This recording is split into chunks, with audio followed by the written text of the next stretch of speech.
Shalom, jumpa lagi dengan saya Pendeta Henry Dunan Sirait dalam program kita Dari Rumah ke Rumah.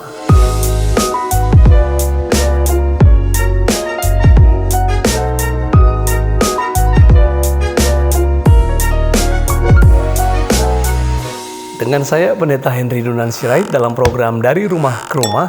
Dalam edisi kali ini berbicara tentang pohon ara yang tidak berbuah, dari edisi 10 perkara hidup yang sia-sia tidak memberikan faedah.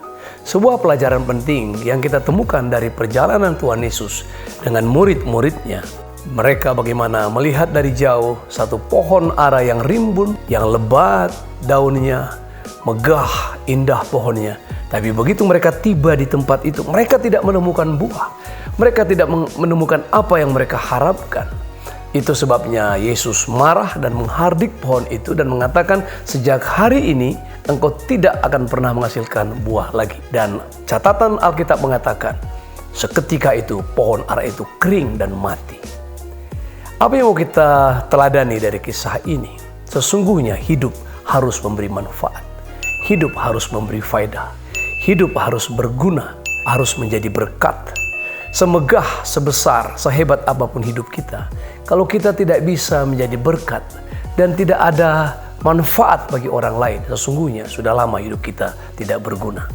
Pohon ara ini ternyata adalah pohon ara yang menyempal, yang tidak tumbuh dalam kebun, dia tumbuh di pinggiran jalan. Pohon ara sempalan.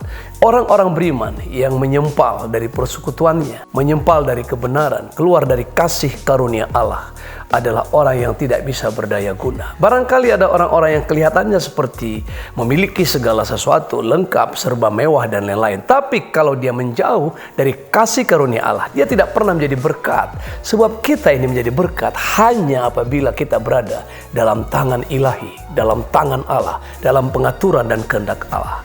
Bukankah semua yang ada pada kita, apakah itu harta, kekayaan, talent, kemampuan lain, semua adalah dari Tuhan. Tentu harus dipakai untuk hormat dan kemuliaan nama Tuhan.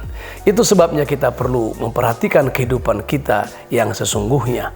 Kehidupan kita yang sesuai dengan panggilan. Kehidupan kita yang sesuai dengan apa yang Tuhan tetapkan pada kita yang berada pada komunitas yang sebenarnya. Kehidupan yang mengerjakan perkara yang benar, bukan perkara yang sia-sia.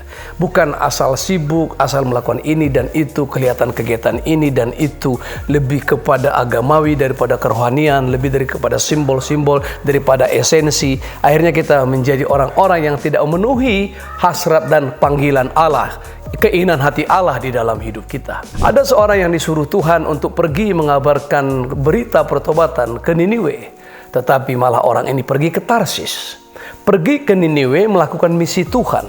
Tapi dia pergi ke Tarsis, membiayai sendiri perjalanannya ke Tarsis, dan Tuhan marah kepada dia. Dia harus mengalami satu pelajaran yang berat sampai dibuang ke laut, dan akhirnya dimakan ikan besar, dimuntahkan ke pantai, baru dia bertobat, melakukan pelayanan lagi. Betapa banyaknya waktu yang terbuang dan sia-sia. Saya mau katakan kepada kita, mari kita sadari sekecil apapun hidup kita. Dalam keadaan seperti sekarang masih tetap stay at home, walaupun kita sebentar lagi memasuki new normal, tapi kita percaya dalam keadaan seperti ini, kita tetap bisa menjadi berkat. Sekecil apapun peran kita, mari kita lakukan. Dari buah-buah itulah nama Tuhan dimuliakan. Dari buah-buah itulah pohon atau kehidupan kita dikenal. Demikian dari saya, sampai jumpa pada episode berikutnya dalam program Dari Rumah ke Rumah. Shalom, Tuhan memberkati.